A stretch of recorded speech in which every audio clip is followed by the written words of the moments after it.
carefully. But we are still preoccupied. Listen to this question.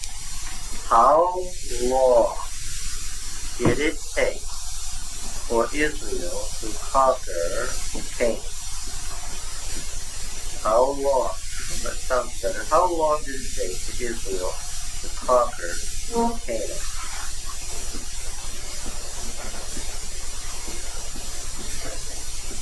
How long? 500 years. Yeah, well, that's a little high. 200 would be the low date. That's much closer, yeah. If we date the Exodus to 1450, how long would we have to say? About 350 to 400 years. The point that I'm making is, there was not an exodus and conquest when Joshua went in and conquered Canaan. Is that clear, everybody? I'd like you to look at a couple of things that are said here. How about Joshua 17? Did you notice in Joshua 17?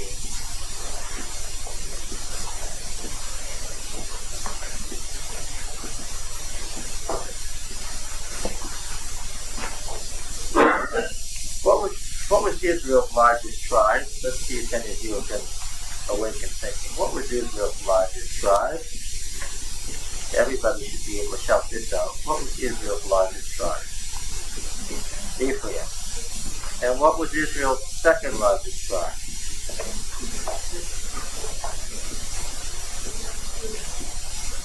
Manasseh. The reason your answer wasn't correct, and I won't even repeat your answer to confuse people, is that the answer you gave wouldn't apply because why? It wasn't good. You cut yourself. You saved yourself by a word. All right. Can you suspect what tribe she said? She mentioned a very large tribe, and I picked on her. She mentioned Judah, and the reason I picked on her was what?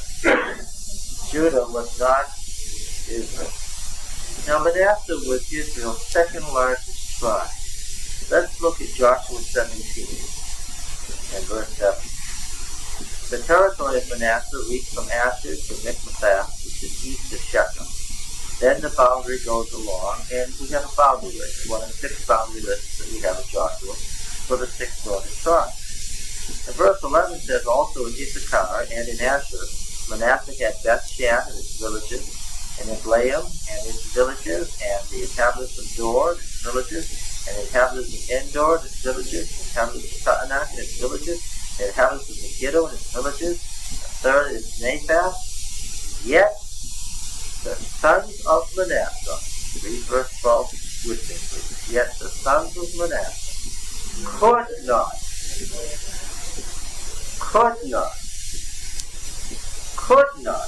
take possession of those cities.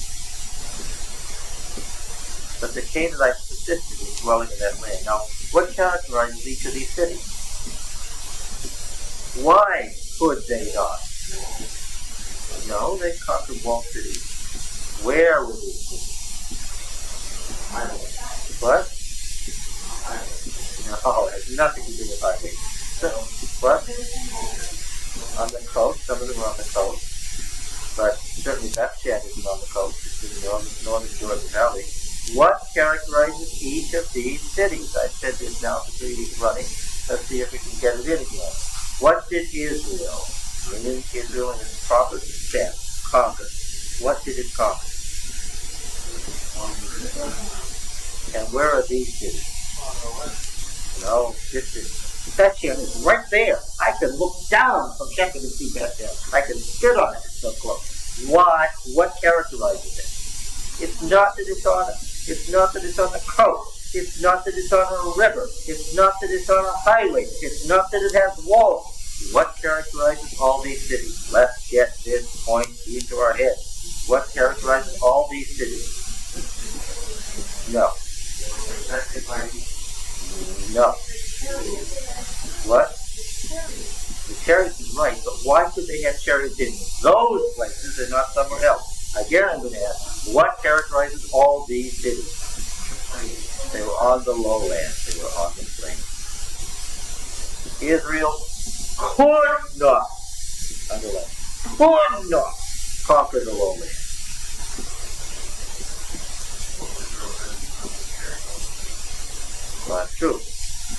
question came is, did God supernaturally, and again, the reason the liberal scholar says that that the biblical account never happened is because the liberal scholar presumes the same thing you as a group presume.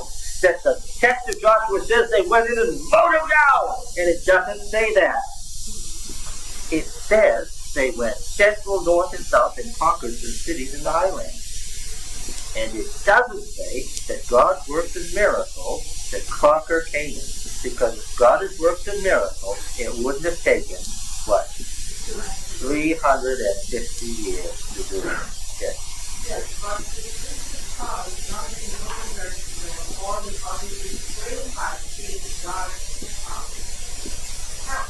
No, it's not a lack of faith on their part. Here, you need to have read Deuteronomy. Here, you need to have known what Deuteronomy says. However, even if you haven't read Deuteronomy, the Deuteronomist is going to repeat for you the reason before we get to the end of God. And he doesn't blame any blame on the people. It was not God's intention to work a miracle to conquer Canaan. I'm going to say it again. It was not God's intention to work a miracle to conquer Canaan. I'm going to try it again. It was not God's intention to work a miracle to conquer Canaan. What did he expect the people to do? To put their effort into fulfilling his plan. No, that's it. And the tribe of Joseph, this is the biggest tribe, verse 14. The tribe of Joseph spoke to Joshua, saying, why have you given me but one lot and one portion as an inheritance of all my numerous people? And hitherto, the Lord has blessed me. How had the Lord blessed them hitherto? This might be large, utility. Since hitherto the Lord has blessed. And Joshua said to them, if you are numerous people, go up to the forest, and there clear ground for yourselves in the land of the Perizzites and Rephaim, since the hill country of Ephraim is too narrow for you. The tribe of Joseph said, the hill country is not enough for us. Yet, all the Canaanites who dwell on the plain have chariots of iron, both those in Bethshan and its villages, and those in the valley of Jezreel. So all the cities go by those cities. Joshua said to the house of Joseph, you are an English people, and have great arms. You shall not have one mouth only, but the hill country shall be yours. For though it is a forest, you shall clear it and possess it to the farthest border. Now there's more than that, so don't stop there. For right now, for this point, what is the solution to the problem of the crowding of Ephraim and Manasseh? What must they do? They don't have enough land to farm. What must they do? Clear the forest where? On the mountaintop. For right now, what is the answer, Joshua? For now, what do you have to do? Clear the tops of the mountains. What is the reason they can't go down into the valleys? However, Joshua does make them a promise, and it is a prediction. It's a prediction. There's more to the sentence. There's a prediction at it. But he doesn't say this is now. He makes this as a promise for the future. What does he tell them? Yes. But you shall drive out the Canaanites, though they have chariots of iron, and though they are strong. What's the promise? It's not right now. Right now what do you have to do? You have to clear the forest. Do the laborious work of clearing the forest. But what? But what? In time what? You will. And in fact, this is the picture that we get throughout Joshua and Judges. That what? As they kept expanding and they became more numerous, eventually what? They did overwhelm the enemy. Yes. This isn't what happened in the initial stages. Okay, let's see. There's a very clear picture. The two great tribes, Ephraim and Manasseh, bottled up on the mountaintop. Joshua's answer is it, well, let's raise great armies. The Lord will lead us down and mow down the cities of the plain. No, that's not his answer. His answer is, go up, clear the forest, but nevertheless, you will conquer those cities. Right now, What did we find in Judges 1? We found the same picture.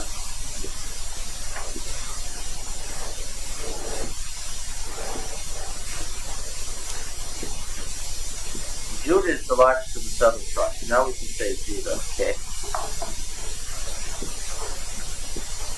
Verse 16. And the descendants of the Kenite, Moses' father-in-law, went up with the people of Judah from the city of Palms into the wilderness of Judah, which lies in the Negev near Eretz. And they went and settled with the people. And Judah went with Simeon his brother, and they defeated the Canaanites who inhabited Rephaim, and utterly destroyed it. So the name of the city was called Hormah. You recognize the word Karen, don't you? Judah also took Gaza with its territory, and Ashkelon with its territory, and Ekron with its territory. And the Lord was with Judah. The Lord was with Judah, and he took possession of the hill country. Now the whole verse makes it so clear. The Lord was with Judah, and he took possession of the hill country. But he could not drive out the inhabitants of the plain because they had chariots of iron. That's my interpretation. The Lord is with them. What is the difference with the chariots of iron? Is it that the Lord was ready for them to go to the city? Yes. Yes. But it doesn't mean that the Lord wasn't with them if they couldn't take the city to the plain with the chariots of iron. The Lord was with them, and if they could take the isolated city-states in the hill country. But if you have in your mind that they just marched into Canaan and desolated the land, please understand the Bible does not say that. Yeah. Now we have to, before we could read the first paragraph of our textbook, the chapter that I asked you to read in the textbook, we have to do some background work. I'm going to read the opening paragraph and tell you what the problem is. Israelite conquest and settlement. And so you have the book. Today, the various witnesses fixed the Israelite beginnings on Palestinian soil in the 13th century BC. Now, what hundreds are the 13th century? 1200. In the 13th century BC. But this was preceded by the penetration of the different Hebrew tribes. What is he saying? He's saying the beginning of Israel and Palestinian soil was in the 13th century, but that was preceded by the different Hebrew tribes. Oh, it's a good thing John isn't here on Monday. Just be 10 weeks lunatic. But it was preceded by the penetration of different Hebrew tribes. I want you to understand I don't agree with this at all. But you need to understand it so you can understand what the issue is. He's saying that before Israel came into possession of Canaan, that the Hebrew tribes were already there. So why did he say that?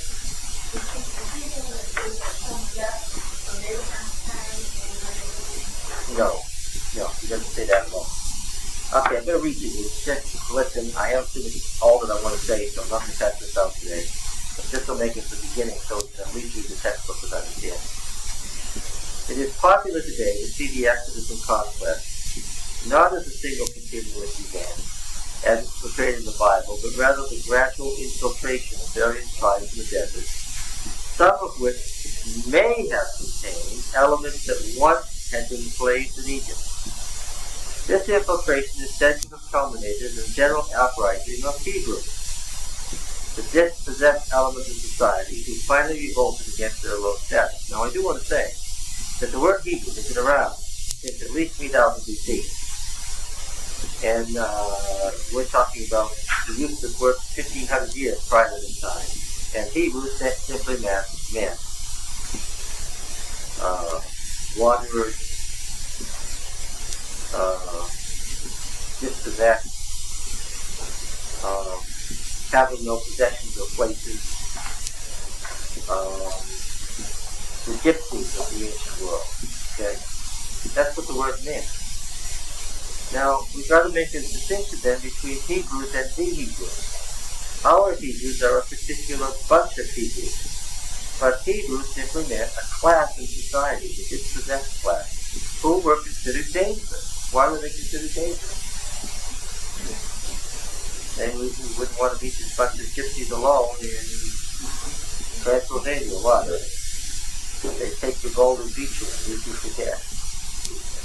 And that's exactly how the Egyptians refer to the Hebrews. Alright. So, the so-called high date of the Exodus presumes that the Exodus and conquest was one continuous event.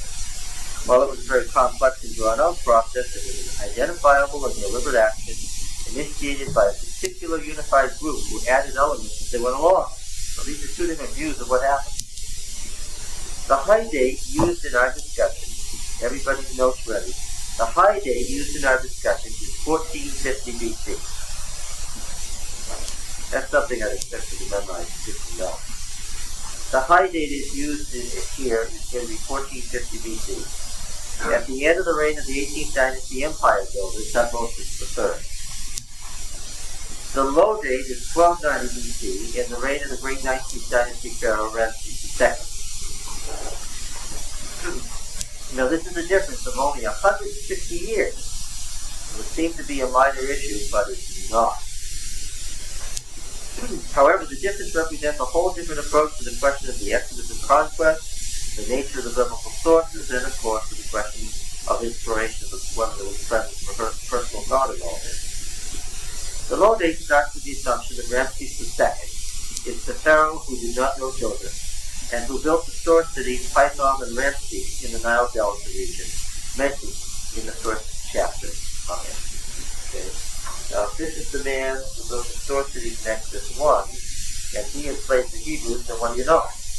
Obviously, the Exodus has to be after that. This identification has been traditional for more than a century. The 19th dynasty pharaohs did move their capital from Memphis to the Nile Delta. They did do that. And they did build cities in the eastern Nile Delta. And they also used slaves to do it. Alright? So, the question is entirely whether the cities that have been identified as the cities Pithom and Ramses are correctly identified, or whether other nearby sites in existence much earlier are the Pithom and Ramses in the book of Exodus. Well, if that's their names now, why would we not think that that's the names that they had all along? If you read the opening chapters of this book, Land of the Bible, you know that names did what? What did names do? Did they move far? How did they tend, what did they tend to do? You move around within a given area. Yeah.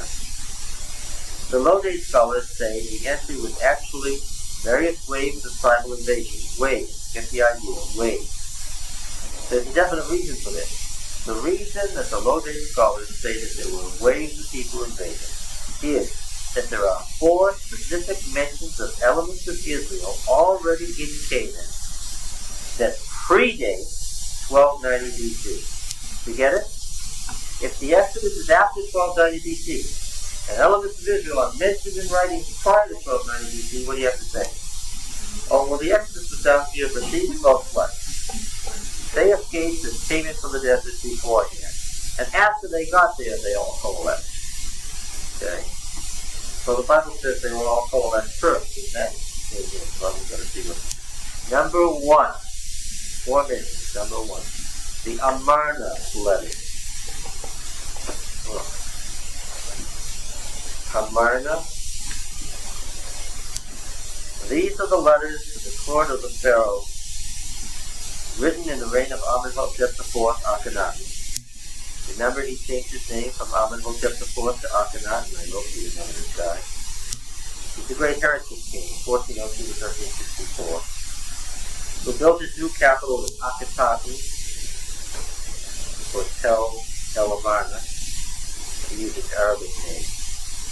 Tel El Amarna is the name of the ruin that was excavated in the 1880s. That's the Arabic name. The name of the king was Akhenaten. The name of the city was Akhetaten. Why? Because Akhenaten means the favorite man of the sun, and Akhenaten means the favorite city of the sun, okay? Sun being the Aten here, alright? Alright, so this is the heretic king who built his new capital at Akhenaten, Tel Alamana. Its excavation, actually it wasn't even excavation. An Egyptian peasant woman was sticking around the ruins in 1887. And she found the 300 sites written in cuneiform, written in Akkadian, the Old Babylonian language, which is, of course, a Semitic language related to all of these. So there were people, obviously, in Akhenaten's court, his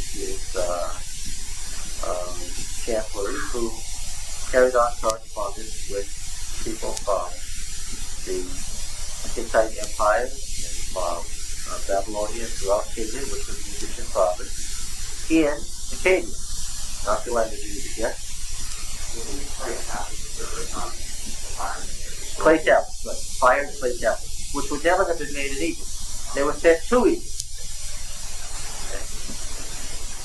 Okay. Alright. There were, 370 or so of these letters. About 150 of them are from Canaan. Right. And according to the high date, they were written at the time of Joshua's activity. If you believe in the high date. If you believe in the low date, it's long before Joshua's birth. Now, Akhenaten had abandoned the long-continued worship of Amun-Ra and proclaimed the sole God, the sun disk or globe, and himself as its sole representative. So under him there's supposed to be only one God, the sun globe, and he was his representative. You remember this was the man with the queen, Nefertiti? Right? Now this event, this strange kind of monotheism, is often cited by scholars as a background for the development of Hebrew monotheism. Remember, the liberal scholars are going to presume that this is all naturalistic. It was a purely evolutionary and natural development. There was no insertion of a personal God in it. According to the high date of the Exodus had occurred 48 years before Untitled Chapter 4 came to us. Okay? We say the high date is at the end of the reign of Thutmose III. In fact, caused his death in 1450. And Akhenaten came to the throne in 1402. He's coming to the throne 48 years after the Exodus, according to the high date. Clear? After the fact. Now, and we would also be saying that he's coming to the throne 8 years after Joshua and Israel have entered Canaan proper. According to our chronology, the years 1410 to 1365 BC were the very years of the activity of Joshua in Canaan. And compare 1410 to 1365, Joshua's leadership of Israel, with Akhenaten's 1402 to 1365, his reign over Egypt. Now, the Canaanite kings were writing complaining bitterly to Akhenaten about the Nibiru and are running wildly through the country, marauding and destroying. Many of the letters are pitiful appeals for help against these invaders. Several of the kings accused their rivals of siding with the Hebrews to the detriment of the Pharaoh. They're all saying the reason this is happening is because the other guys are siding with them. And if you would just send me 50 men, if you would, one king says, if you'll just send me 10 men, he knows that the Pharaoh, and now this is usually pointed to as an example of proof that it can't be our Hebrews. If a king of the city-state will ask 50 men or 10 men, then it can't be our Hebrews. Why? Because our Hebrews are 2.5 million people, right? Yeah, but that's not what the original document said. And misread what the Bible's original intent was. He didn't say that didn't happen and therefore it can't be right. Furthermore, I think that this argument that, they asked 50 or 100 men, this proves it can't be our Hebrews is nonsense. The kings are really asking for what?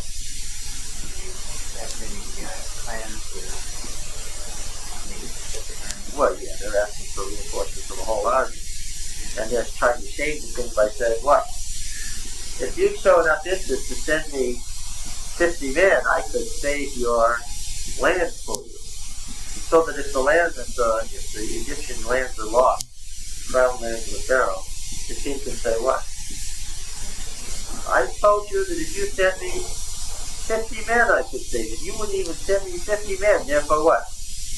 This is not my fault. And this point is usually used by liberal scholars to say, it can't be our Hebrews. Remember, our Hebrews weren't many people. Right? How many folks actually did they lose in the Battle of Bethel?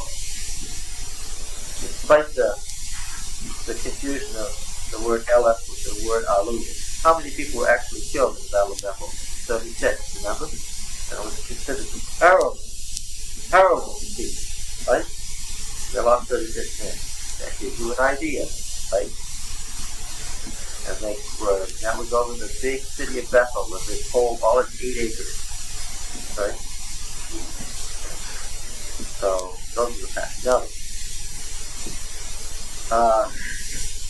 most significant among these letters is the statement by the king of Shechem that his son has gone over to the Hebrews. He admits, I've lost the royal land, my son is in possession of the land, and he's gone over and sided with the Hebrews, is with them now. Now that explains something interesting. What was the largest tribe of Israel? Are we doing any better now? What was the largest tribe? Okay, turn to Joshua. And point out to me the section that, I hope you have a Bible with some subheadings in it. Show me this section about the conquest of Mount Ephraim for the tribe of Ephraim.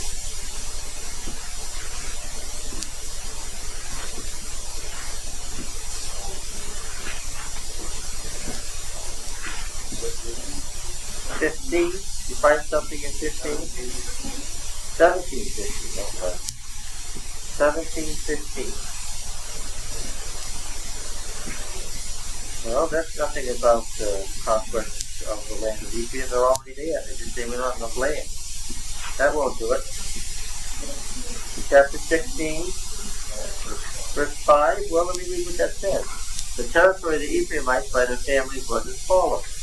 And then I find a boundary list. The boundary of their inheritance in the east was Adaroth Adar, as far as up at Beth Horon. And the boundary goes thence to the sea. And the north is Michmath.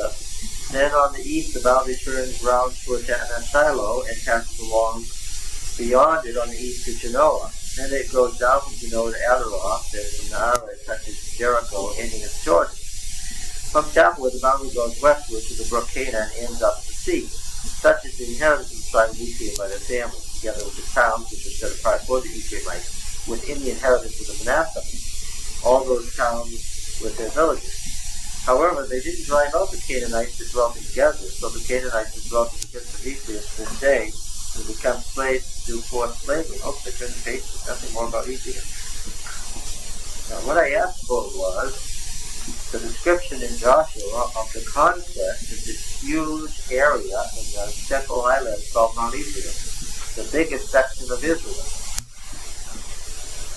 And that is it. That's just a boundary list saying that all this territory was included in Ephraim, even some of what had originally been Manasseh.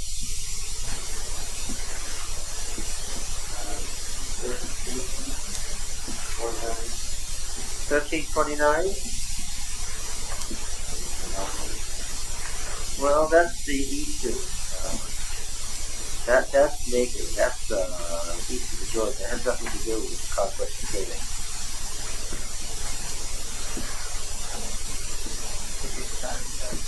Maybe it's not in Joshua. Where would you look? Judges?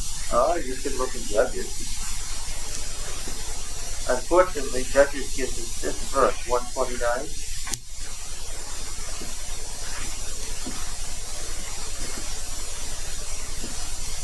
What does that say? It says what Joshua already tells you. Ephraim didn't drive off Canaan, they dwelt together. That's the great royal city, that's the great Pharaoh's fortress city, Gezer. You remember the three great cities in Palestine, the three huge fortified cities were Hazor, Megiddo, and Gezer. I can understand why Gezer was one of the three greatest cities in all of Canaan. Hazor, Megiddo, and Gezer. Hazor, Megiddo, and Gezer. You get that? I got it. I know that I can say this now. I'm going to confuse you so hopelessly. Gezer. D and G were interchangeable. But there is a city named Gezer, and I don't want to confuse you. Hazor, up by the waters of Merom in Galilee, right?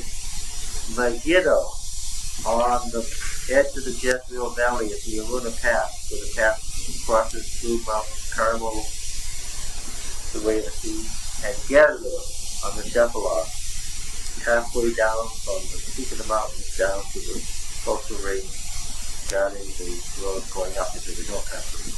Hazor, Megiddo, Gezer. I understand why it's a combination. But that doesn't help us. What were we trying to find? We were trying to find the conquest of Ephraim in the Bible. We're looking through Joshua, looking for the conquest of Ephraim, the largest of the tribes. And does anybody have it yet?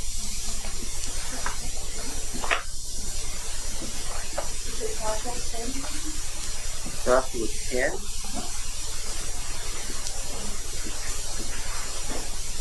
Well, let's see. What is Joshua 10 about? They do. They conquer things in Benjamin. They conquer things in Judah. They conquer things in, no, I was going to say the north, but that's chapter 11. They conquer things in Judah and Benjamin, but they don't conquer anything in Ephraim, in Joshua 10. It's a good guess. Rick used to show us the map now. He's looking at the atlas. Well, of course, and you would have picked this up if you had picked it up in the book, but you'll notice it now. What do you use the concordance? Well, you're not going to be able to show it to me. Nobody's going to come up with it here today. Why? Yes, apparently it didn't. I didn't write it home to you clearly enough when we got to Joshua 8. When they march through the country to Shechem, and they hold their first covenant ceremony between Mount Ebal and Mount Gerizim in Shechem, just as they're told to do in Deuteronomy 27 and 28. I made the point that this is amazing. They conquer Jericho, and they go straight up to Shechem, and they have this great covenant ceremony. And what point did I make to you? People of the land. Shechem was the capital of Mount Ephraim. We find when we read the book of Judges that its population was Canaanite. And all the cities at Mount Ephraim were Canaanite. In fact, there was a fellow, we're going to find, one of Gideon's sons, you all know Gideon, one of Gideon's sons who proclaimed himself king and tried to win the backing of the tribes by murdering the Canaanite population of the cities in Mount Ephraim, Shechem, and so forth.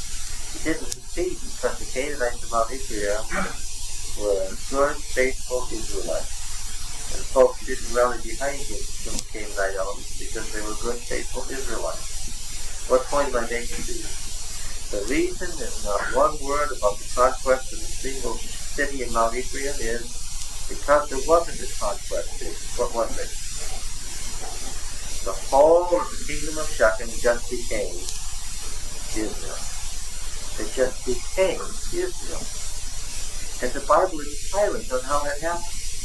But among the Amarna letters, we have the letter from the king of Shechem saying he has been dispossessed, his son has taken over, and that the kingdom of Shechem has gone over to the Hebrews. So, that's very interesting. Now, most significant is the statement by the king of Shechem that his son had gone over to the Hebrews.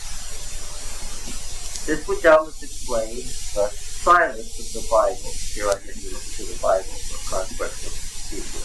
The silence of the Bible on how it happened at Shechem and Mount Ephraim. This would doubtless explain the silence of the Bible. Here I can look to the Bible for conquest of Israel. The silence of the Bible on how it happened at Shechem and Mount Ephraim became the first Hebrew cult centers and the first area controlled by Israel, when there's no record of any battle possessed Mount Ephraim. Now, Mount Ephraim isn't a mountain, it's a mountain range, you understand, right? Scholars who followed the low days, who are, of course, the great majority of scholars, assure us repeatedly that we must not on any account make the grave mistake of identifying the Hebrew of the Amarna letters with the Hebrews under Joshua in the Bible, who they say arrived much later. Understand? We are saying exactly the opposite. Clear?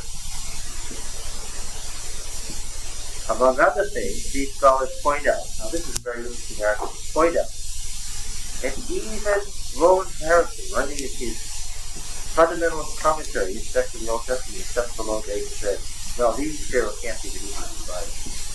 And uses this very argument. Among other things, the scholars point out that in every single case, the names of the various kings of the city are different from the names of the kings given in Joshua.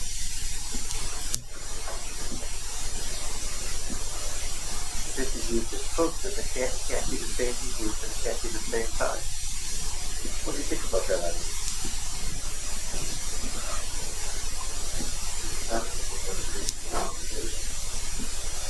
I don't think it can be separate.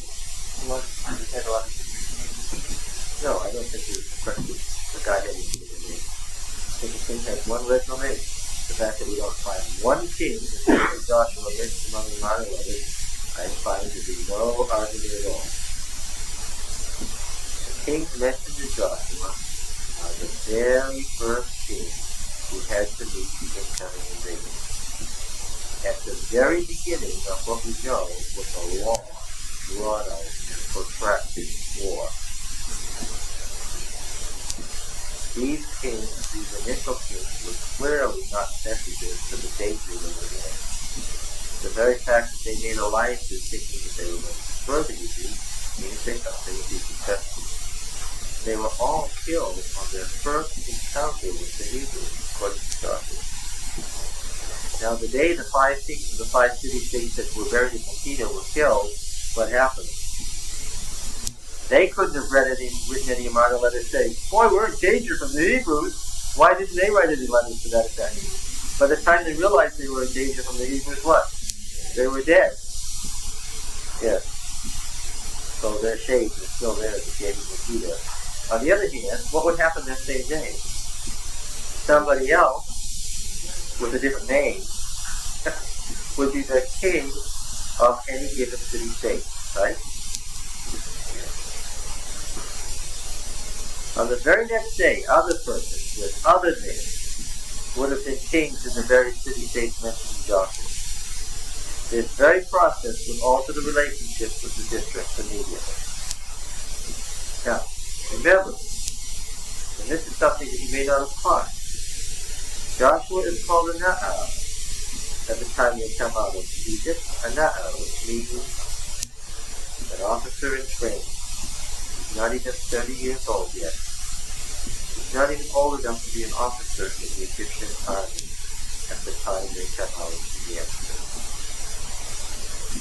He's Moses' officer in training.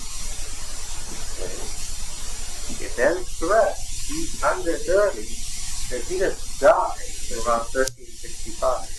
Which means how long is he alive after the entry of the Canaan?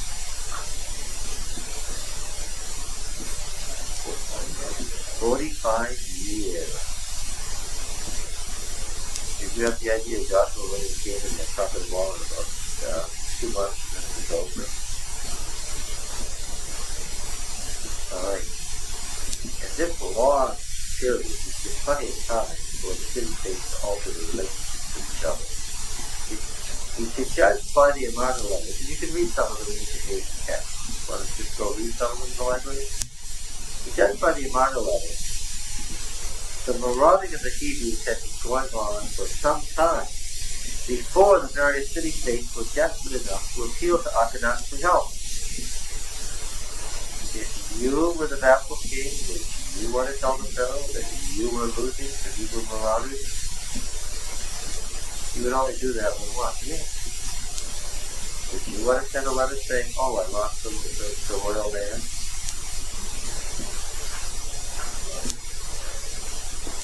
that's right. Fortunately, with Akhenaten, he didn't care about anything but his religion and his own special odd thing. He's not like any other pharaoh. If it had been his father, or if it had been the next king of the 19th dynasty who followed him, what? They'd have been right up there with an Egyptian army, killing everybody in sight. But these kings were it was a good news, bad news joke. The good news was the Pharaoh wasn't going to come and kill him for losing the crown land. The bad news was what? The Hebrews were going to come and kill him. So, yes. To judge by the amount of letters, the marauding of the Hebrews had been going on for some time before the various city-states were desperate enough to appeal to Akhenaten for help. He, of course, was fully occupied at home with his strange religion and apparently getting no help at all. The letters went unanswered again. He had no help at all. Now I'm going to make a suggestion here.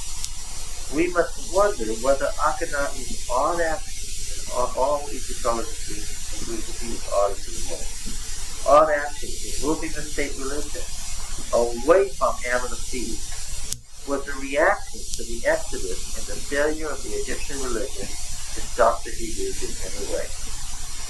According to our date, Akhenaten came to the throne some 8 years after the invasion of Canaan had begun.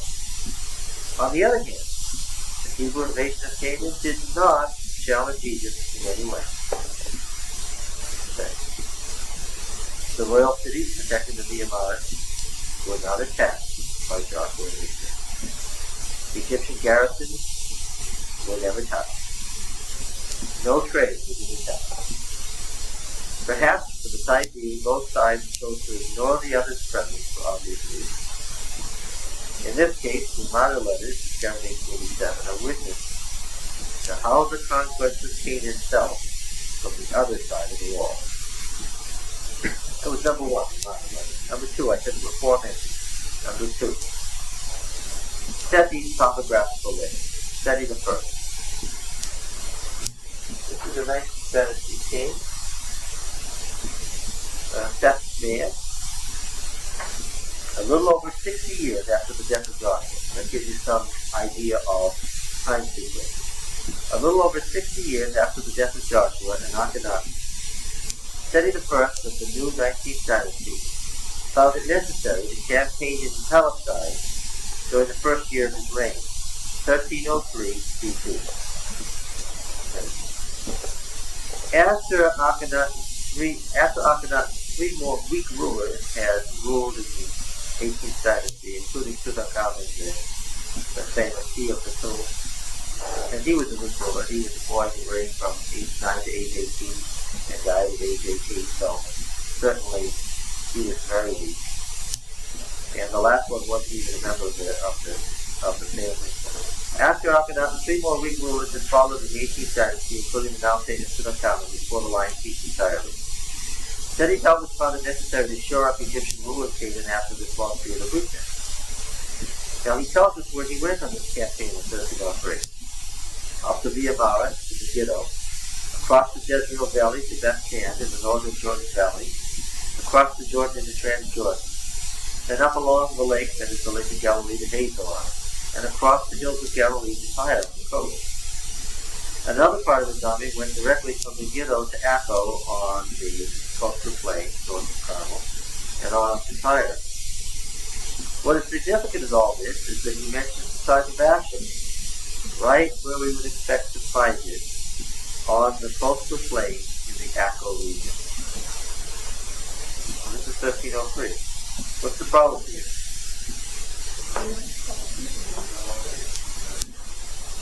Well, but then how do the Lord Day folks explain it? The way. Asher had to be one of the earlier ways. Now this is 13 years before the supposed earliest date possible for the Exodus to begin in the Lord Day scheme on 1290. Obviously, Asher's presence is perfectly understandable from the high date viewpoint, and forces Lord Day scholars to argue that the Hebrew is based in certain ways, that Asher was one of the earliest ways. What is interesting is that the earlier ways, now get this, what is interesting is that the earlier ways have to occur at the time we say the high date of the Exodus. Right? So in order to make everything fit, you have to posit a pre-Exodus invasion that comes at the time that we say the invasion came. Okay? We'll accept your half a loaf. Now, number 3. The victory relief of Ramses II. Seti, son and successor, was the great Ramses II, 1290 to 24 BC. He too found it necessary to campaign extensively in Canaan, especially because of the encroachments of the Hittite Empire. In 1286 BC, been on 12 years, Ramses met the king of the Hittites in a famous battle at Kadesh on the Orontes. The result was a disaster for Egypt. Not only was the Egyptian army virtually annihilated, Ramses was lucky to get out alive. His victory seal, of course, he made a victory seal about his death. He bragged that he got back to Egypt alive. What does that tell you? Okay. A treaty was drawn that brought the frontiers of Canaan to those found in the book of Joshua. Egypt lost territory on the north end of Canaan to the Hittites. And then the border was set that we find to the northern border of Canaan in the book of Joshua. So the book of Joshua is written after 1286. Alright. Now scholars see this, but the disaster at Kadesh was Ramses barely getting out alive. It was the moment of the Exodus, right?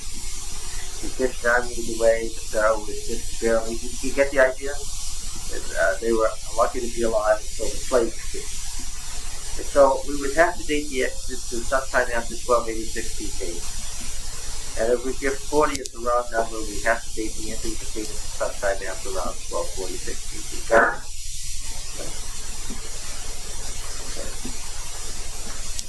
In one of his victory reliefs, Ramses pictures the conquest of Akko on the coast and a town named Gath of Asher.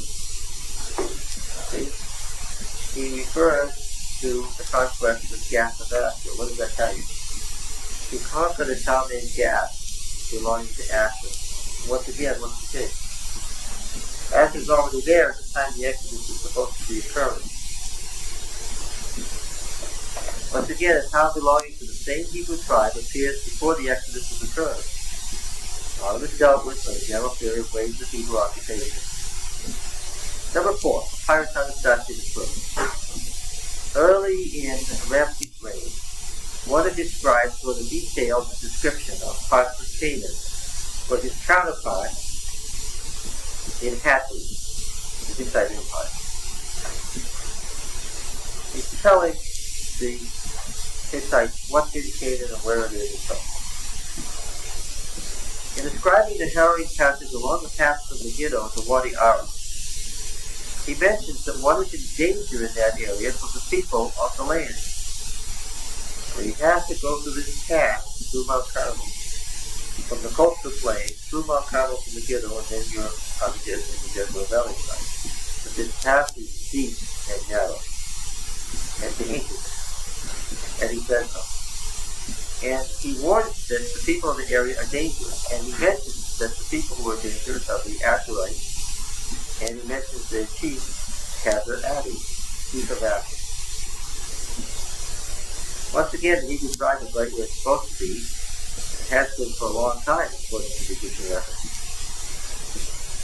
And this is about the time the Exodus is supposed to occur. Now, the reason for these repeated references to Asher is that Asher was the lone tribe that was in a district that mattered to the Egyptians. Why? Asher was there. On the coast, the tribes of the Amorites, so Asher was the one leading tribe that was in the problem areas of the Egyptians. The silence about the other tribes is not due to the fact that they don't exist. That's an argument that silence could never be made. Understand that. It's just that they were not such a sensitive area. So we can't use this argument for silence. Around 1220 BC. Now this is only 25 years after the Exodus, according to the Moses. Around 1220 BC, Ramses' son and successor Manasseh found it necessary to campaign the Palestine again. In a victory seal set up in Egypt, he says, quote, Israel is laid waste, his feet is gone. This is the earliest reference to Israel. Okay, please remember.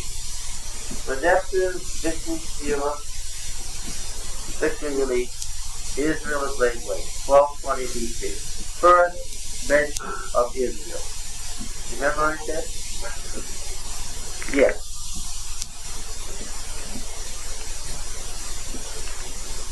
Now, there's a sign determinant, this is hieroglyphic, there's a sign determinant that means that Israel is being referred to as a people. Ed, could you put this over here for a moment? I'd like to go over there again. Israel is being referred to as a people, not a nation state. When Manasseh referred to Israel, he did not think he was referring to a nation, but a people of a tribe. Now, does that fit with what we understand to be the case? Yes. What was Israel in 1220? What was it as we understand? What was it? Nation, brother. Not the tribes, determining what tribe it was.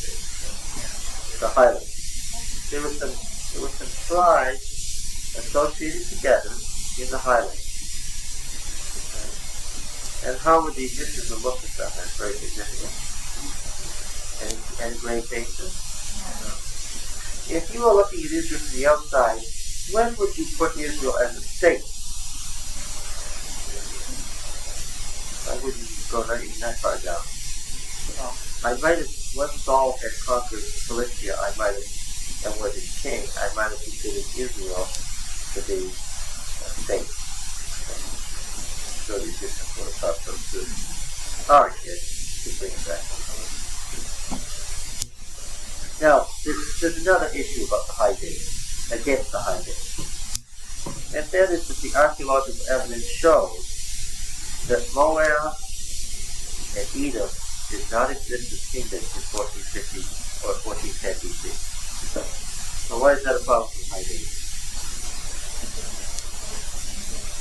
You want to go through and had to go around. Yeah. And yet Edom and Moab weren't nations. They hadn't become unified states in those days. Well, there's nothing in the account that requires Edom and Moab to be any more than nomadic tribes, just like Israel was. And all Israel wanted to do is not what? Not fight. Not fight with those.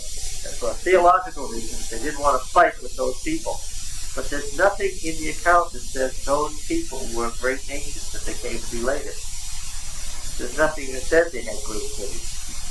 What Moses wanted to do was to go up the King's Highway and said, we'll travel through your territory, indicating that they held some territory, that they were there. Does it indicate that they were there as settled nation states, or that they could not be better with themselves?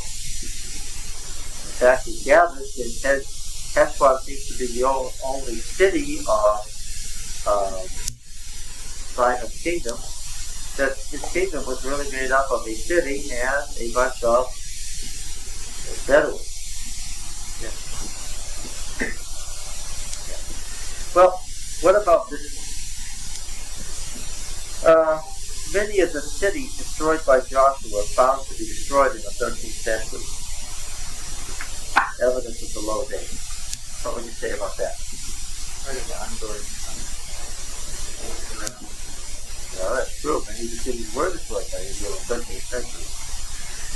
Even if you agree with the high date, you agree that many of the cities were destroyed by Israel in the 13th century. It wasn't until the 13th century that they got around to settling them. Oh, they say, it's only the transition from the late Bronze Age to the Iron Age that Israel and typical Israelite pottery and the interior Israelite building styles and so forth that you see on these city mounts. That's true.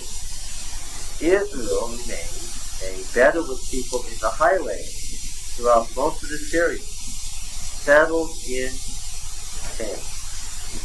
When we read the Testament of Jacob, the Song of Moses, the tribes are dwelling in Canaan. They were a Bedouin people. When they went into Canaan and they destroyed the city, did they say, let's move in? They had no history of these city dwellers. They didn't move in. When they destroyed the city, did the Canaanites not come back? When they should have destroyed Jerusalem on its way to Hebron. Was that it? Was Jerusalem empty from then on? What happened? Canaanites moved in the next day.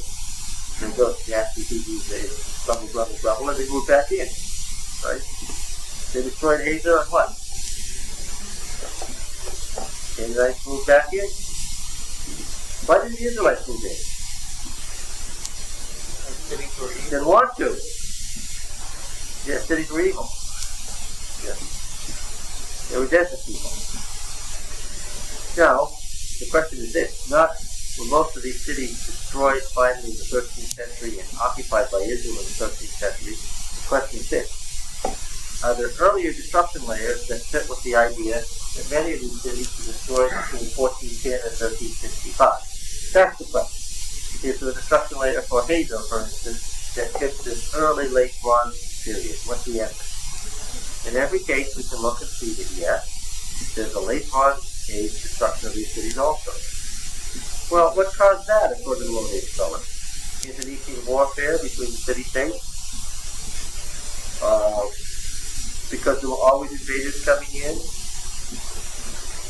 They attributed it to lots of reasons. We would say what? All these earlier destructions are what? Evidence of the activity of Israel under Joshua. Okay. The problem is that if you presume, see, this is what, here's the liberal scholar saying, the fundamentalist position is that Israel went in and demolished the land and settled in the city. Archaeology shows that isn't true. Therefore what? Therefore the date has to be later and waves and so forth. The problem is, you can't read the Bible simplistically and then say that that didn't happen. That's not what Joshua said happened. Get it? Okay, now we get fine. Now the question about the occupation of Jericho. Well, turns out that Jericho was there. In the last 10 years, it's agreed that Jericho was there in the late Bronze Age after all. Captain Kenyon, the British archaeologist who excavated it, said there was no city back in the high days. Come around again to being reworked and see that, yeah, there was a city there after all. Who destroyed Ai and Bethel? Well, that depends on where Ai and Bethel were. The two sites that are identified in Ai and Bethel by the Low Age scholars. High Age scholars don't agree with Ai and Bethel and Jericho. We say the two cities 2 miles east of there are the Ai and Bethel of Joshua. Now, how did we get this high date of 1458? It all came from one statement, First Kings.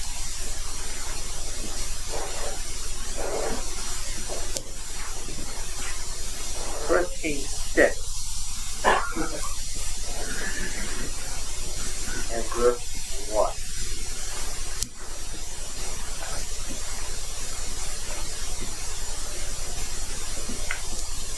In the 480th year after the people of Israel came out of the land of Egypt, in the 4th year of Solomon's reign over Israel, in the month of Ziph, which is the 2nd month, he began to build the house of Yahweh.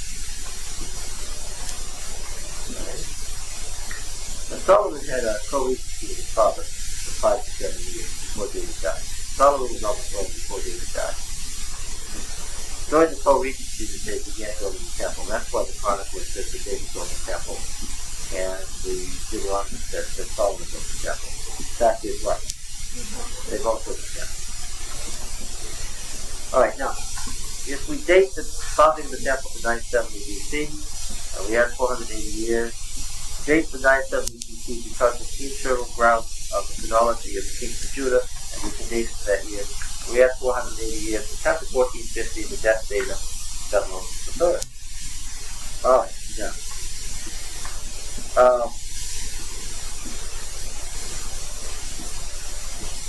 I want to say something about the Deuteronomic history as a general way of approaching this date. Liberal scholars say this date is just wrong, just plain wrong. It's a mistake. Now, it could be a mistake. We have no theory of inspiration that says it couldn't be a mistake. Maybe it's a mistake. But we're investigating whether it's a mistake or not right now, okay? First, the question about the Deuteronomic history. Was the Deuteronomic history put together by a kook who was over in the corner there, dabbling away? What is the Deuteronomic history? It's a state revision, right? Why do I say it's a state revision? Why have I said that? Why have I just made the false statement? This is a state revision of the history of Israel and Judah. It's right on the record. What kind of records does it have in it? It has genealogy of all the tribes. It has border lists of all the tribes. It has district lists of the kingdom of Israel and the kingdom of Judah. The redistricting under Solomon.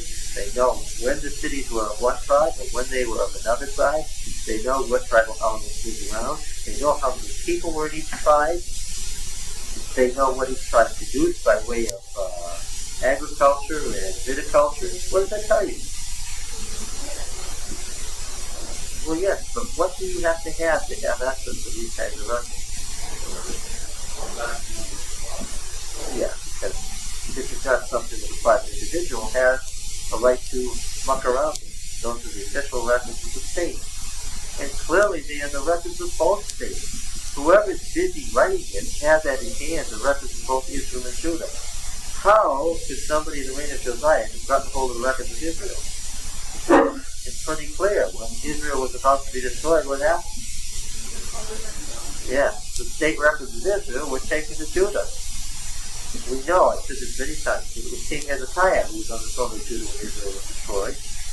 Archaeological evidence tells us that the city of Judah grew by 400% in Hezekiah's reign.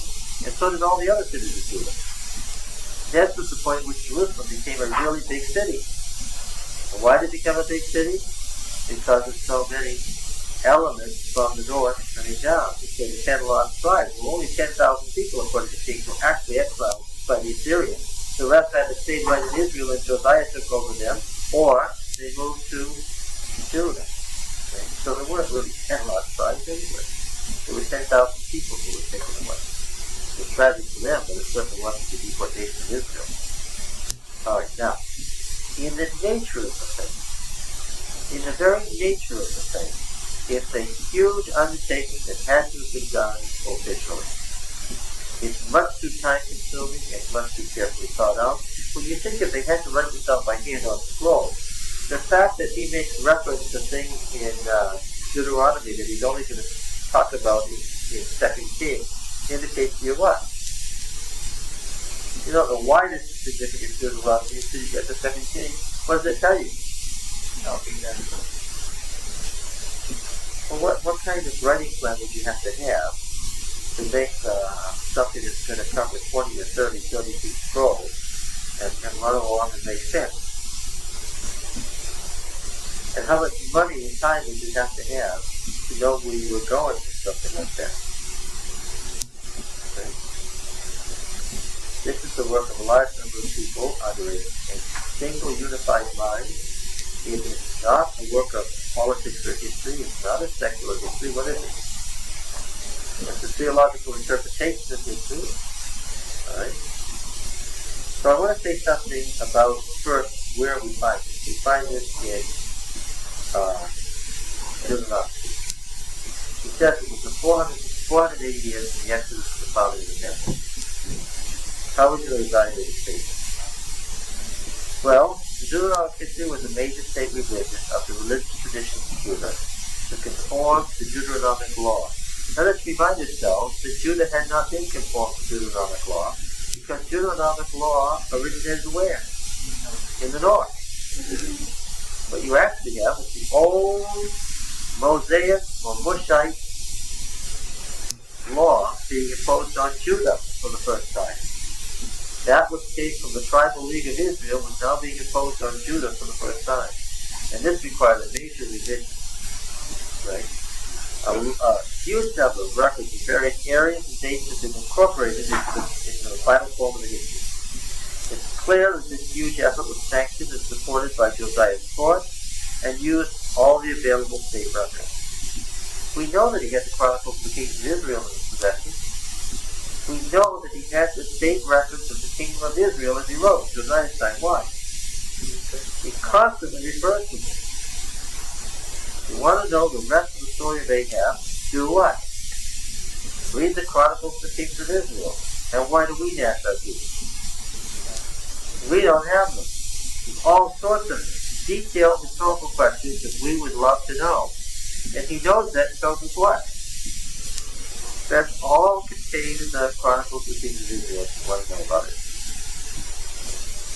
He's not unaware that we would want to know these things, but what?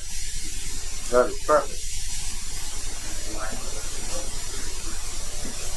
Well, of course, the dark period in the 4th century BC, 4th and 3rd century BC, that we always thought we would never know anything about. The Samaria papyri that we discovered in the cave turned out that now we know all about these high priests and the whole period of Alexander and so forth. So there, 200 years when nothing was known suddenly reappeared in our lifetime in the last 20 years. So it's possible, yes, that they every year the Antiquities Authority continues to search cave by cave.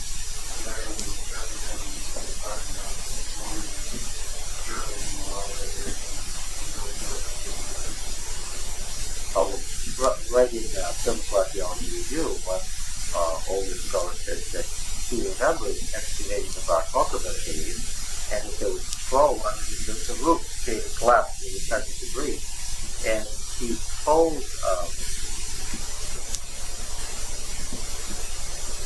Yiddish about it, and they just didn't have time to go back together because they'd have to get the equipment somewhere. They never got back.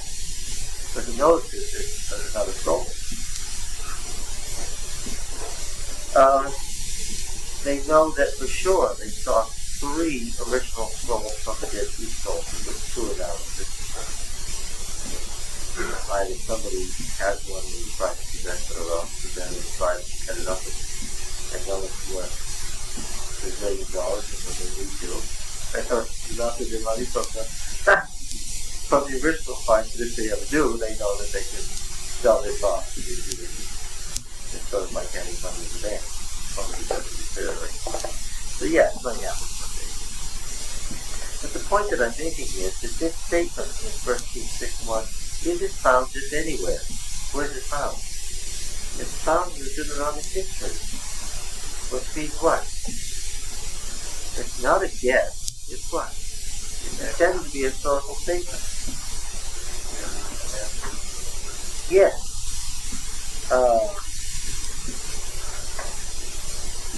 If we date the founding of Temple 970, around 1450 BC was the date of the Exodus, the usual method is to treat the 480-year figure as a traditional statement, a kind of historical wishful thinking. The argument runs up. 480 years is 12 sets of 40 years, right? 40 years a generation, right? Actually, 2 generations technically, but they had 40 years or 2 generations in the wilderness, so that all that generation came out of Egypt could die. So 40 years is a round number. 40 times 12, once we tribe, you get 180, and that's where you got the figure from. See? In other words, you made it up by guesswork.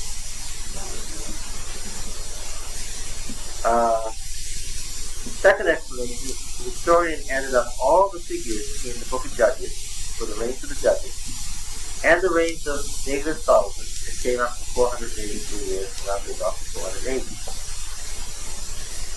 Well, let's do the first one first. These explanations encounter serious problems. The problem with the first is in the nature of the Deuteronomic history. Nothing is not thorough. While it's primarily a work of theology, bent on reinterpreting the nature of the covenant relationship to Yahweh, it is also bent on proving its point by constant appeals to historical facts. The prophet says, in effect, this is so, and you must admit that it is so, because I can prove what I'm saying from historical facts that all must admit to. That's his argument. To include a fantastic period for the distance from the Exodus to the temple would be pointless in his argument. See, they were coming to the end of the next 180-year period. That was his point. In fact, the traditional nature of 480 years may say more than the Low-Day scholar wanted to. Doubtless, the time of the Exodus was preserved in Greek tradition in Shiloh, because remember, Deuteronomy was received originally from Shiloh. Doubtless, the time of the Exodus was preserved in Greek tradition throughout the period of the Judges. As the Hebrews approached the landmark 480th year from the Exodus, they were doubtless aware of its significance and its cost and importance. I mean, if we could say that, is it possible that they could say that? If we say this is the way they read it, maybe that's so. 490. Well, that's not part of the Deuteronomic theology, because now what are you drawing? You're drawing a system that was never used in the North. It's not part of the Greek tradition. What are you drawing? But what are you drawing? That's the key. As the Hebrews approached this landmark, remember, you've got to read Deuteronomy for Deuteronomy. As the Hebrews approached the landmark 480th year, they too were doubtless aware of its significance. They knew that the founding of the temple indicated the founding of an eternal dynasty in Canaanite theology. You all remember that? What did Baal do when he slew the monster? When the seven-headed dragon was put to death, what did he do? He said to El, he wanted the gods to build him a temple to indicate the beginning of his eternal reign over the cosmos. We can down this road many times where David said, I wanted to build a temple, what was the saying? I want to build a dynasty that will last forever. The new theological concept of the promises to the house of David as the renewal of the original unconditional pledge to the patriarchs was coming into vogue. No one could have ignored the fact that as they approached the landmark 480th year from the Exodus, they were in possession of a great empire that rivaled Egypt and Mesopotamia. It must have seemed to many that the goals to be achieved in the Exodus were reaching their fulfillment at the conclusion of the fight. Under these circumstances, who can doubt that the timing of the founding of the temple was quite intentional? David and Solomon were in its long co-regents. The dynasty was stable and steady. The temple's material gathering was nearing its completion. The empire was at its zenith. The record, included by the historian, is that it was exactly 480 years from the Exodus to the founding of the temple, and is doubtless quite intentional. Now, about the adding up the dates of the judges and the reigns of David and Solomon, we should know two things. First of all, it was the historian who put the book of Judges together as we have it now. He made it up. To say he appealed to those dates to arrive at 480 years, this is something. It's fun to be able to add the dates of the reigns of the judges and the first two kings together and get 482 years. But there's a problem. The person who made up the book of Judges doesn't give us just reigns for judges. In between the judges, he says, the land had rest for 80 years. The land had rest for 40 years. There was no judge. The land had rest for 20 years. Now, if you add together the reigns of the judges and the interregnal period, you come to 543 years. Oh, shucks. In addition, there's another problem, and that is the problem about King Saul. How many years do you have to add for Saul to get to 483 years? Well, what is it, chapter 13? Yes. 1 Samuel 13 and verse 1. Look at this in the Bible. I want to see the Bible. It's actually open the Bible. Let's see what your Bible says.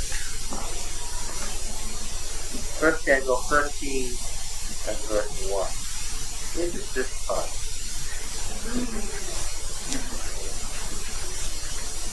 I had some little brackets in there. This stone was 30 with brackets around it. Years old when he became king, and he reigned over Israel 40 in brackets, 2 years. Yours says God. Yours has an ellipsis, blank. Yours has a blank and yours has numbers, but the numbers are bracketed. Anybody else? Hers has dots, has blank. His has numbers in it, but the numbers are bracketed. What does the number bracketed? Well, then where does his get numbers? Where does his Bible get numbers from?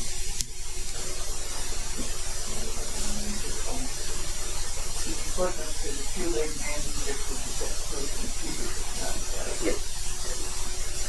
A few late manuscripts of the Septuagint. The Septuagint translators recognized it when they were working with the manuscripts in the third, second century BC, realizing that they had a blank in what? They did what? They used to guesstimate and what? Put some numbers in. Well, that was nice of them. However, the second century is a long way from Jeremiah's time. Does anybody have anything else?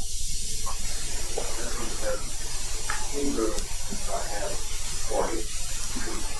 No, it doesn't have any. The Hebrew says Saul was years old when he began to reign. He reigned for 2 years.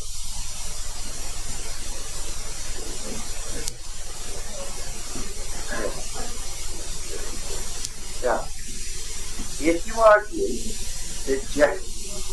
argue that Jeremiah ended up the reigns of the judges and Saul and David came to 483 and rounded down to 480, you have to argue that Jeremiah, who oversaw the production of Deuteronomic history, who created these stories in the current form, thought that Saul reigned for 2 years. You have to argue that the error was already present, that in Jeremiah's day, using the court records, he couldn't find out how long Saul reigned. What's the likelihood of that? 0. That possibility is not a possibility at all. He has the state records of both Israel and Judah at his disposal. And the very fact that it reads, Saul reigned blank and 2 years, tells you what? That as it was originally written, what?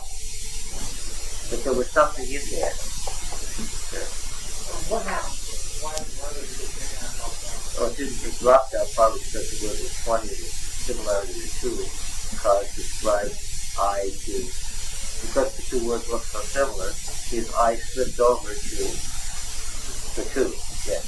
But my Saul was 20 years old and began to reign 13 years old. Does your Bible indicate to you that those words are being supplied willy-nilly? That is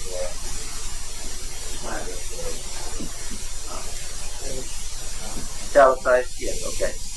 And all italicized words are words where they supply as they go along here. They're supplying those because the Septuagint, the translation from Hebrew to Greek in the 2nd century, made up some words.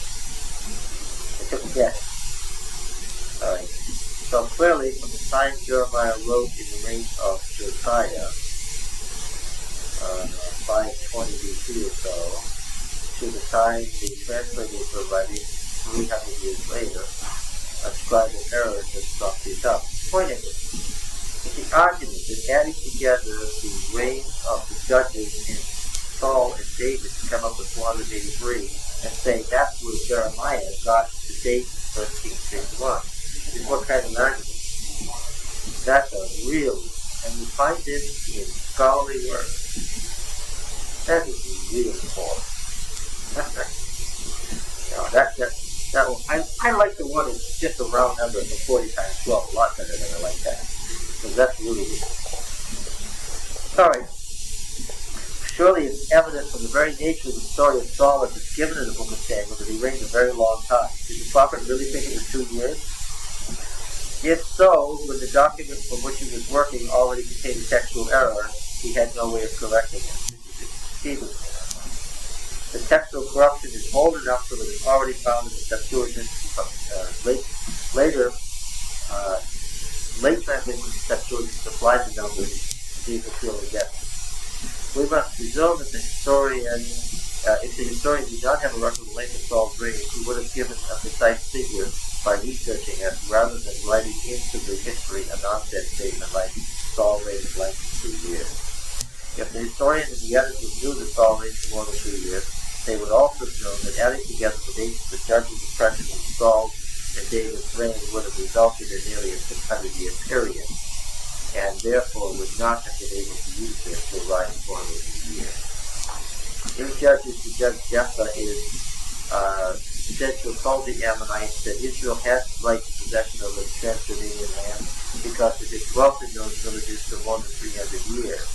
Once again, the statement must be dismissed as absolute nonsense and the high date of the Exodus is correct. Part of the problem behind the dating of the Exodus is really the issue of how Hebrew slaves could have escaped from Egypt at any time during the height of the 18th dynasty, especially during the reign of Tutmosis III. Clearly, such an event, even on a modest scale, might involve supernatural events of divine power, and this is precisely what many scholars deny as a presupposition. Once again, such a denial is in fact a faith statement, and is outside the realm of testing one way or the other. Again, we return to presupposition, determine, conclude. Now,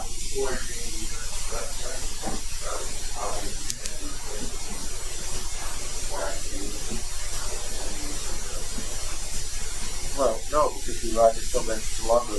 The only way that works is if you, I think, if you just arrange the judges, not the periods, the interregnums in between. Now, why would the same person who wrote Judges and added together the periods for the judges and not added in the interregnum? It makes no sense to me, Martin. The point is that if you add in the interregnums, you give us too long of a time period. So, isn't the explanation that some of those judges were concurrent or... Oh, yes, the judges are. We have judges from Israel and Judah from north and south in the book of Judges. The only way the book of Judges makes sense is if you recognize that the judges are local district judges. That's why they're popular. Each tribe gets to have a judge next to the book of Judges. Even nature is same story. So they're parallel with that.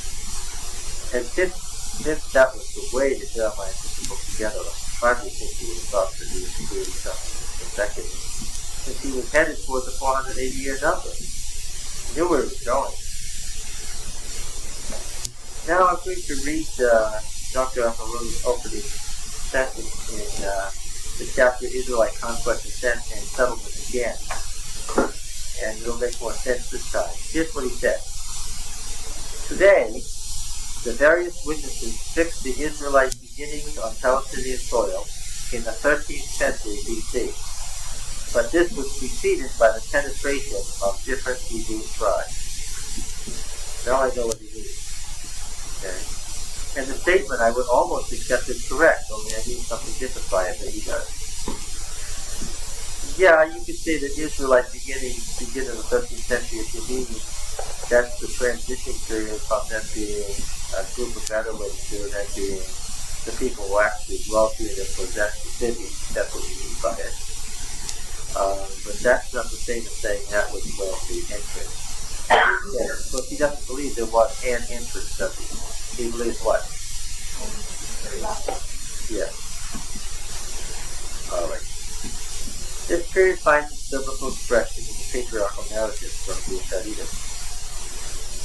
In other words, he's saying that the patriarchal stories are really stories the interest in retaining the one and only type of interest. It is true that I suspect that the tribes when they moved in mimic what they knew of the patriarchs. The patriarchs were Bedouins who moved about the country. In Genesis 14, how is Abraham identified?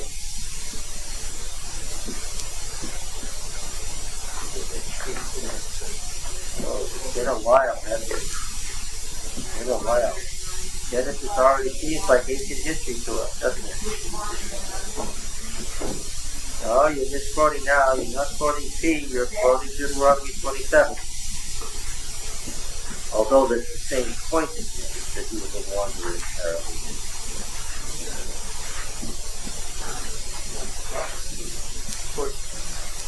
Chapter 14.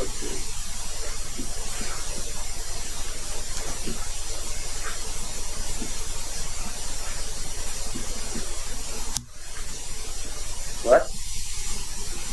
Where does it say that? Verse 13. Then one who had escaped came and told Abram the Hebrew, which is not the designation, let me make this clear again, it's not the designation of a racial group. It's what? A Bedouin, a wanderer, dispossessed person who doesn't own anything. Yeah. Told Abram the Hebrew. Abram the Hebrew, who was living by the oaks of Mamre, the Amalekite, brother that's called, and Canaan. These were allies of Israel. That's why he gives the king of Jerusalem his time, because they just live anywhere. Now, they were the patriarchal wanderers. They were Hebrews, in other words. What were some places that the patriarchs lived? What were some places the patriarchs lived? Shechem, yes, that's a good one. Bethel. Huh? No, not the beach. He lived in Basra in Edom. How about Hebron? Bethlehem, Hebron. Beersheba, Mamre, yes, together. And these are cities that the Hebrews early attacked and conquered. And I can see why. There were sites that were associated with their own family history. And so, even though the patriarchs who lived near these cities had they lived in them, so the patriarchal stories only had one story of a patriarch who lived in a city. Yes. And how did that turn out? Very badly. So in their tradition, living near a city is okay, and possessing it is okay, but what? Living in it is a bad idea. We can't have expected that these people would have come in as Joshua and said, let's go live in it. And I think that the great problem stating the Exodus is that archaeologically, when you go and you look for a site like Beersheba, you're looking for the date at which the Israelites began to live there. And you can tell that by the pottery when you discover. Well, they start living in the city in the second half of the 13th century BC. Therefore, what? If you're assuming that it was at the entrance of the Canaan that they started living in those cities, then what? Doesn't the Exodus sound? That's absolutely not anything like what happened. Okay. Now then,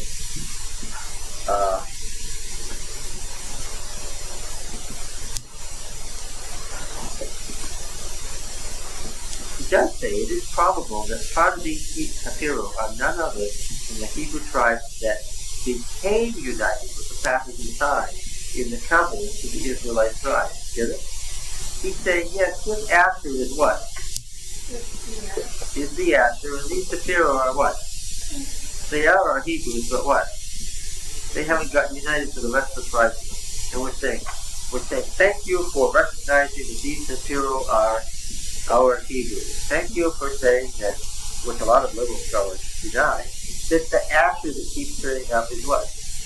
Is our ashes. Thank you. But what? That's right, yeah.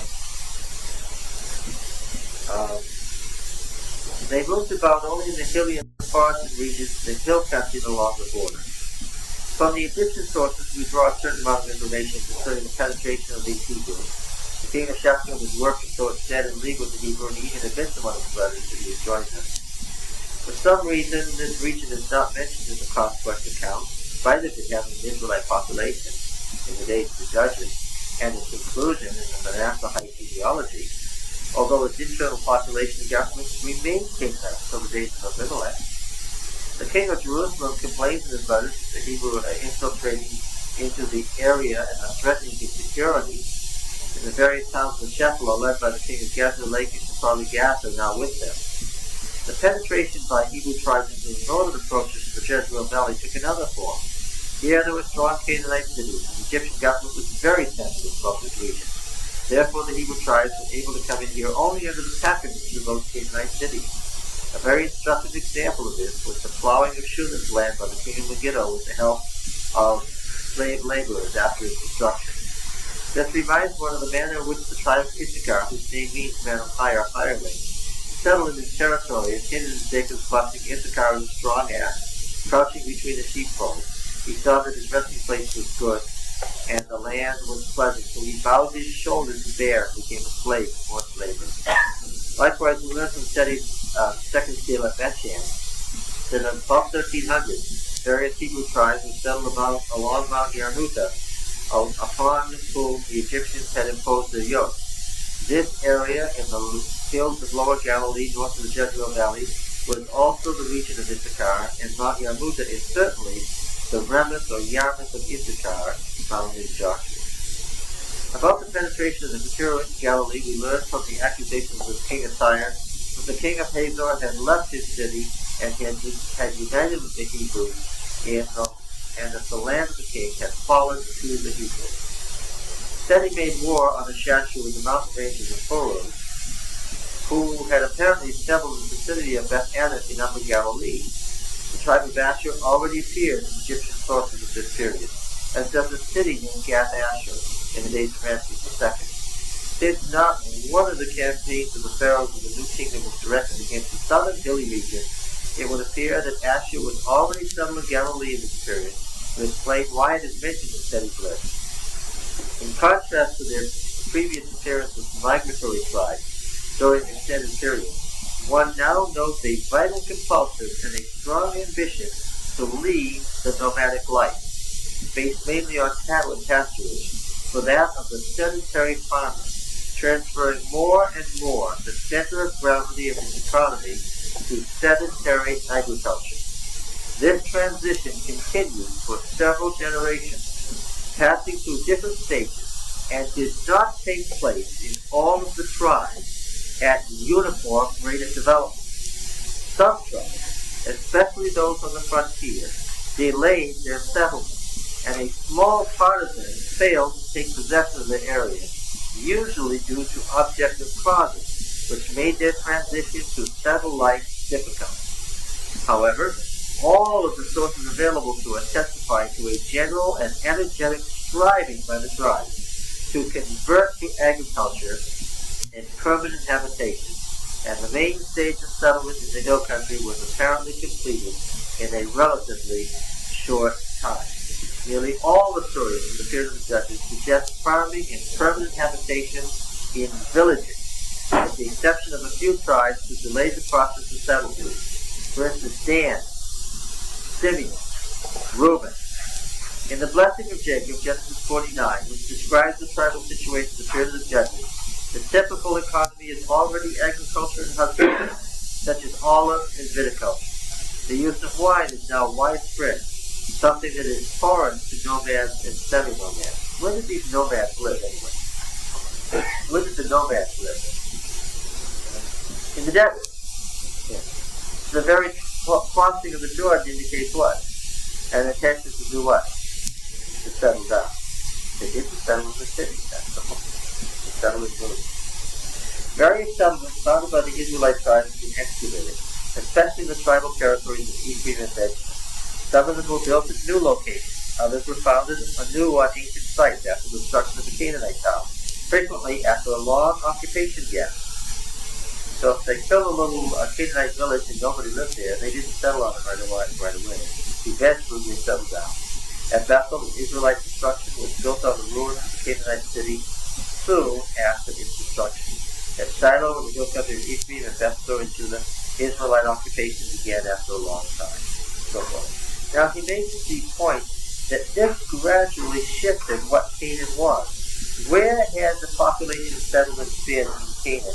Where was the bulk of the population prior to the tribal coastal plain? Jezreel Valley, coastal plain, Jezreel Valley, and northern Jordan Valley, Beth-Shan down along the low flat areas. Now, the Hebrews grew fast. Why did they grow fast? Well, part of the theology, yeah. That's right. That really is. There really is something to be said about that, isn't it? They consciously wanted large families. Now, of course, they needed large families too, in a way that city dwellers did, right? A city like Megiddo on the Via Maris didn't need large populations to survive. Why? All the goods and services were what? Flowing right through. But if you're a pioneer up in the mountains and you've got to cut down the forest for farmland, what? Yeah, stone walls, I tell you, look like awful things look like stone walls, and stone terraces, and rocky soil, and thick forests. And what did they have? They had these big families, and they wanted as many people as possible. This is obvious why. And of course, there was a second and long-term reason that was contained in God's statement. But you will conquer those Canaanite towns, even though they have chariots of fire. What was it waiting for?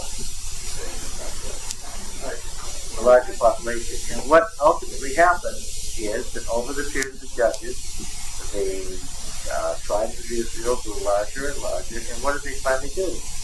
They just engulfed the Canaanite population. And in fact, what did those Canaanites ultimately become? Israelites. Because as more and more, okay, at the beginning, let's take the city. Beth-Shan in the North Jordan Valley. This is a royal city of the Pharaoh. And it's got Egyptian troops in it, and it's got a Canaanite populace. And it's surrounded by a few Hebrews. And Hebrews are just gypsies. But eventually, Hebrews come to be a particular racial group, and the name of their country will be is Israel. And as long as Beth-Shan is the power and the Hebrews are the nobodies, then what are they going to think of themselves as the royal city of the Egyptian Empire? But when suddenly, as far as the eye can see, you're surrounded by Israelites, and if you want goods to come in, you need grain for the city. Who do you buy it from? And more what happens is passage of time. And the Egyptian Empire weakened. And one day, folks woke up in Beth-Shan and thought of themselves as what? And it happened without anybody thinking about it. The city had been apportioned to the tribe of Zebulun. It was counted as one of the tribes, and Israelite law was imposed on the city, and what? They were Israel. And if you ask the people of Beth-Shan, who are you folks? What would they have said? We're Israelites. Oh. Okay. This process And in many of these, the thing that's important is that this process in many of these places went on without anybody ever slinging a stone. No arrows flew. No flames lit up the wall. In a lot of the territory that they conquered, how did they conquer it?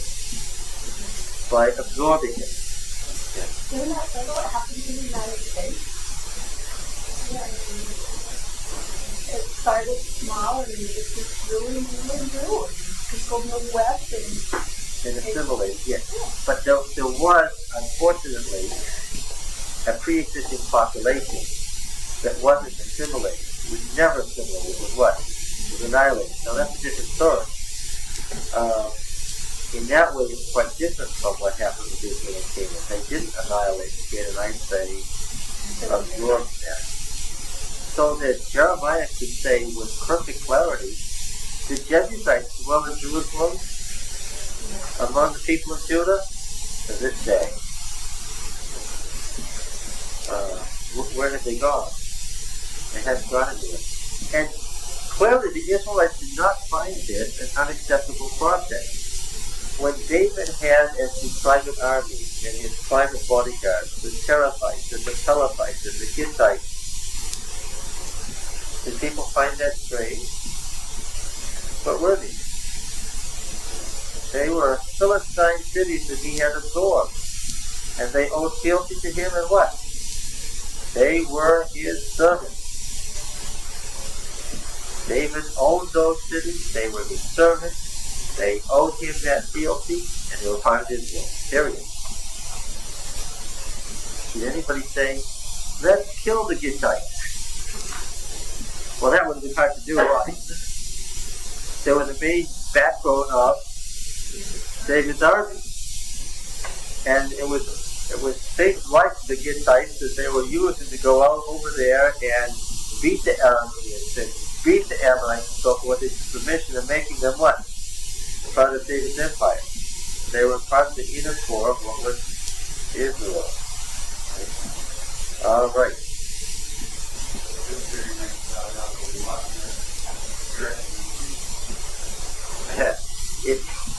If you have the fundamental view, because you didn't read carefully and didn't know the historical background of Joshua, you had the idea that God sent the armies of Israel in there to annihilate, then what?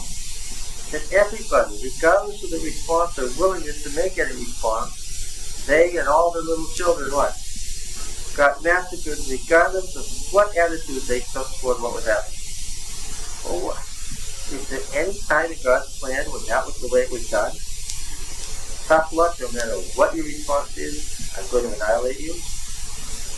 Well, of course, that is the picture of dispensationalism. There was this Old Testament, bloodthirsty, avenging God of the Old Testament that what? Said, go annihilate all the Canaanite children. Now we know that there were some unlucky Canaanite children. In no less than 30 fortified cities, there were some unlucky Canaanite children who got killed as a result of what?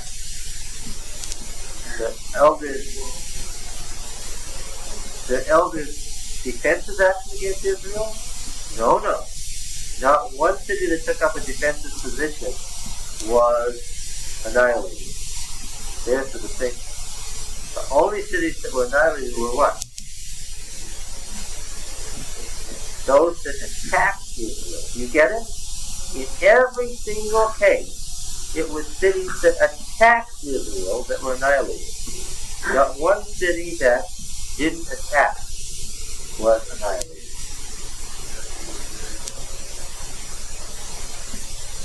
Not true for Jericho, only in this text. What was the problem with Jericho? Let's see if we can see. Jericho was a little different situation than the others. What was the problem with Jericho? No, they wouldn't let them go. Jericho was in league with Jerusalem. That was part of the problem. Down at the bottom, you go up the hill, you go up to the top end of the road. What was the king of Jericho's purpose? Now, it was a royal city, so the Egyptian city being brought into the Jordan First of all, they knew they couldn't be conquered by this bunch of Hebrews coming across the river. They knew they couldn't be conquered. Why did they know that? Yes. They knew they couldn't be conquered. What did they expect to have happen? Huh? A siege? Yeah. That's why the city was set up. Were they in any stages of that siege? No. What did they expect by way of help in this siege?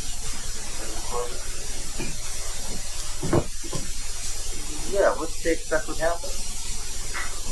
If there were some Hebrews surrounding them, what would they do? They would call for the other Canaanite city-states that were in league with Egypt to what? Send in some troops and what? Clean up this realm, this junk. I don't think they expected the thing to be over in 7 days. They expected what? They had plenty of time for what? To deal with the problem. I'm sure that the king of Jericho thought that he had plenty of time to deal with the situation and did not perceive himself to be in any grave danger. And had laid plans to have what happened to Israel? Yes. Because of who he was, where he was, what his legal relationships were, he knew that he was in no grave danger. And of course, that was part of what happened in Jericho was for what purpose? Yes. The point of what happened in Jericho was that event was supposed to make the bloodletting limited. How? Yes. When they heard what happened in Jericho, what was the hope? They would give up. And in fact, that's the theological point that Jeremiah made. When they heard what happened to Jericho and its king, these cities did what? They attacked. Whereas the others is very clear. When we look at all these other large blocks of territory that Israel just had, it's quite clear what happened. Said, okay, you can be here. That's okay. Yes, that's not a problem for us. And that is very important for us to understand. Because for the great majority of the population, it's not a problem. You want to clear the forest? Then what? We can deal with that. That's okay. In some, at least like the king of Shechem, not only just said it's okay, and the king of Gideon, what did they do? They didn't say it was okay, they said what? Come on in. This is what was their attitude towards the Egyptian Empire as being private. They didn't want to do anything. Because we like the way you do things. We want to be in league with you. Come right in. Now,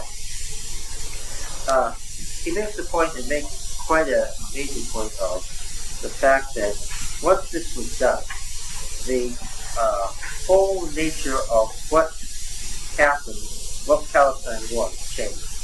The density of the Israelite population in the hill region necessitated the preparation of fresh land by cutting down the natural forest.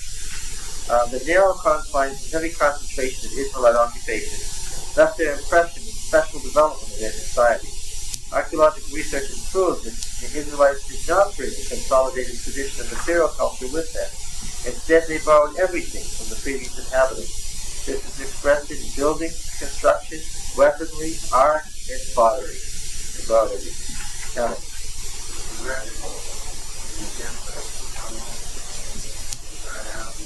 no, it doesn't. And of course, his body is still lying in state in the museum in Cairo. And, well, but of course, what the actual thing says is that it was the tidal flow and that the bodies were washed up on the shore. Certainly, and that is that. What would people look for the next day among Israel? Beyond everything else, what would they look for? For the king. Yes. So the fact that his body's there does not mean to me that he couldn't have perished in the Red Sea. The unique nature of the occupation of the Israelite tribes brought about the greatest habitational revolution that had ever taken place in the history of the country. Palestine is by nature a diversified area, being composed of most divergent types of terrain located side by side. Until the Israelite period, the population density varied a great deal between the different sectors. As previously mentioned, many of the hilly regions served as barriers which separated the fertile valleys from one another. It is not surprising that this brought about the development of independent urban settlements and the political fragmentation of the country. This is why there were so many city-states.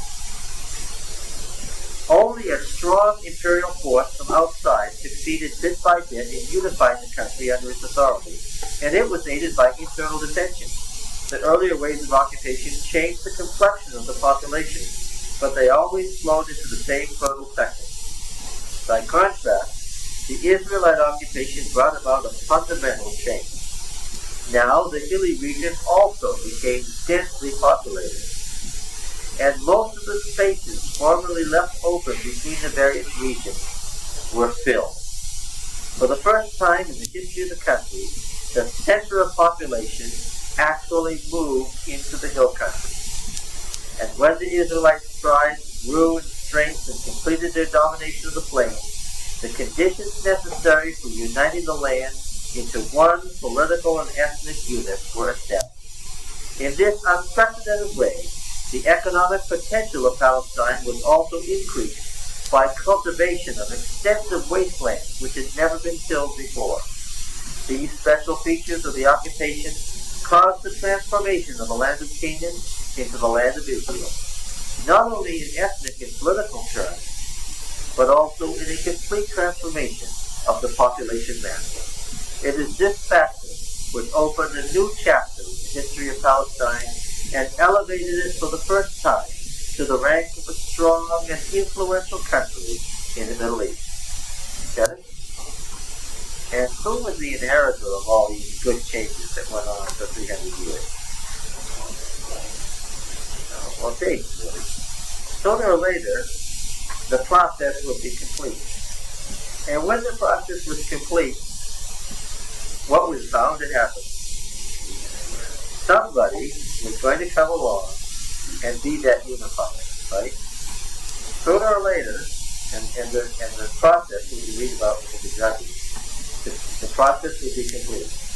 And then there just had to be some charismatic figure who would rise and take advantage